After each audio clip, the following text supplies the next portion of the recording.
व्यक्त करने की क्षमता हो, विकृत ज्ञान विज्ञान को विशुद्ध करने की क्षमता हो, विलुप्त ज्ञान विज्ञान को तपोबल से उद्भाषित करने की क्षमता हो, व्यासपीठ और शासन तंत्र में कोई विकृति हो, विकृति को दूर कर दोनों में सैद्धांतिक सामंजस्य स्थापित करके धर्मराज रामराज की प्रतिष्ठा का जो मार्ग प्रशस्त करें उस सनातन सिद्धांत के अनुसार संत कहे जाते हैं। राजनीति का धर्म होना चाहिए या धर्म की राजनीति होना चाहिए? राजधर्म राजनीति पर्याय है। मैंने कहा छात्र धर्म का नाम, क्षत्रियों के धर्म का नाम ही राजनीति, कई बार मैंने कहा। महाराज जी, लगातार सरकारें जो हैं, जो धार्मिक स्थल है, जैसे उज्जैन महाकाल मंदिर हो गया, वृंदावन में जो बांके बिहारी, यहाँ पर कॉरिडोर बना रही है, जो पुराना जो है मठ मंदिर, जगन्नाथ पुरी में भी जो है पर्यटन जो ध्वस्त कर रही है उसको पर्यटक। जगन्नाथपुरी में क्या हुआ ये बताइए। अभी एक मुद्दा किसी मंदिर को तोड़ने की क्षमता वहाँ की सरकार में नहीं, हमसे डरती है। दूसरी ओर मैं कहता हूँ, सुनिए, तीर्थस्थली को तपस्थली कहते थे, जब उसको हम पर्यटन का केंद्र बना देते हैं तो उसका नाम भोगस्थली हो जाता है। मैं उदाहरण देता हूँ, केंद्रीय शासन तंत्र ने झारखंड में पारसनाथ को, तीर्थस्थली को पर्यटन का केंद्र बनाया। जैन साधु तो अनशन करके मर गए, अंत में केंद्रीय शासन तंत्र को वापस लेना पड़ा, पर्यटन केंद्र के रूप में नहीं। हमारी बात का प्रभाव जैनों पर तो पड़ गया, हिंदुओं पर नहीं, क्योंकि जब हम किसी तीर्थ स्थल को पर्यटन का केंद्र बनाते हैं, होटल वाले भी प्रसन्न होते हैं, यातायात वाले भी प्रसन्न होते हैं, सबके जेब भरने का मार्ग प्रशस्त होता है, मुंह मीठा होने का मार्ग प्रशस्त होता है। तो आजकल व्यसन चल गया है, तीर्थस्थली जो तपस्थली है उनको पर्यटन का केंद्र बना के भोगस्थली बना दें। मैं उदाहरण देता हूँ, दिल्ली इंद्रप्रस्थ जिसको कहते हैं, शास्त्रीय दृष्टि से बहुत ऊंचा तीर्थस्थल दिल्ली, दिल्ली शास्त्रीय दृष्टि से बहुत ऊंचा तीर्थस्थल। लेकिन आजकल अगर आप दिल्ली जाएं, लौटे कोई पूछे कि कहाँ गए थे तीर्थ यात्रा के लिए, दिल्ली हंस देंगे। तो क्या अर्थ हुआ?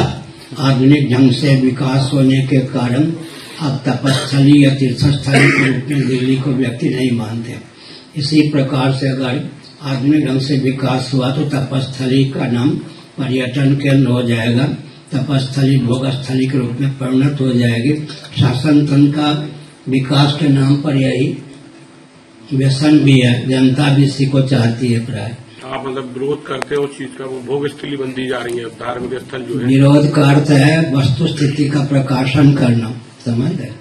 मेरी वाणी जो है लोभ भय कोरी भावुकता विवेक के वशीभूत नहीं, दर्शन विज्ञान व्यवहार में सामंजस्य साध करके देश काल परिस्थिति को देख करके हम बोलते हैं, इसलिए कहीं खंडन नहीं होता। पूरे विश्व में 204 देश हैं, 54-55 देशों में हिंदू रहते हैं, जहाँ हिंदू नहीं रहते वहाँ भी मेरा संदेश भगवत कृपा से प्रसारित होता है, कहीं से कोई खंडन नहीं होता। ये संत समाज में भी वीआईपी संस्कृति पनपती जा रही है। इससे जनमानस पे हिंसा का माहौल है कि संत समाज में भी वीआईपी संस्कृति पनपती जा रही है। वीआईपी का अर्थ क्या हुआ? वीआईपी आजकल ऐसी चैम्बरों में लेना, वेरी इम्पोर्टेंट पर्सन, वीआईपी है ना, सही संत समाज में। पहले उत्तर दे दिया, भाजपा का शासन होगा तो भाजपा ही भी संत वीआईपी गिने जाएंगे, सपा का शासन होगा तो गिने जाएंगे। आप भी अगर वीआईपी पत्रकार से जोड़ना चाहें तो किसी पार्टी का वो करके काम कीजिए, वीआईपी।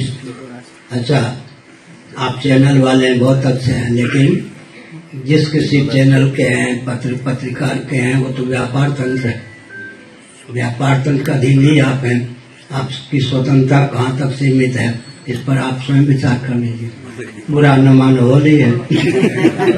सर, राम मंदिर में चारों शंकराचार्य जी का उल्लेखनीय निमंत्रण नहीं, आमंत्रण। देखिए, मेरे पास जहाँ तक मठ तो मैं बहुत दिनों से नहीं गया हूँ, और मुझे सोचना है कि शंकराचार्यपुरी एक व्यक्ति के साथ आना चाहे आ सकते। अगर लिखा होता कि सब व्यक्ति के साथ आवे तो भी मैं नहीं जाता। मैं सैद्धांतिक व्यक्ति हूँ, समझ। क्यों नहीं जा रहे आप? अब मोदी जी लोकार्पण करेंगे, मूर्ति का स्पर्श करेंगे और मैं वहाँ ताली बजा के जय जय करूंगा क्या? मुझे पद नहीं, पद तो सबसे बड़ा प्राप्ति है, मुझे श्रेय नहीं चाहिए। लेकिन थोड़ा आप विचार कीजिए, धर्माचार्य वहाँ क्या रह जाए? माने योगी भी हो गए मोदी जी, योगासन भी सिखाते हैं, धार्मिक क्षेत्र में भी हस्तक्षेप कर ही रहे हैं, तो वहाँ जाके शंकराचार्य ताली बजाएंगे, वो अधिक से अधिक यूं वो कर लेंगे और क्या करेंगे। वैसे लोग जो होते हैं ना बड़े धनी, वो कैसे प्रणाम करते हैं मालूम? ऐसे मोदी जी अधिक से अधिक यूं कर देंगे, नहीं तो संतों की ओर देखेंगे भी नहीं। तो मुझे अपने पद की महिमा, अभिमान की बात नहीं है, मुझे अपने पद की गरिमा का ध्यान है, इसलिए नहीं जा रहे। इसलिए नहीं जाता। और निमंत्रण जो दिया गया है, आप चाहें तो एक व्यक्ति को साथ में ला सकते हैं, मुझे जाने की क्या जरूरत है। अयोध्या से मुझे परहेज नहीं है। राम जी मेरे हृदय में, भगवती सीता को मैं बड़ी बहन मानता था, लेकिन ध्यानावस्था में सीता जी ने कहा मुझे छोटी बहन माना करो, तो वो संबंध कोई तोड़ेगा नहीं, अयोध्या से मेरा संबंध टूटेगा नहीं। इस अवसर पर जाना मेरे लिए उचित भी नहीं।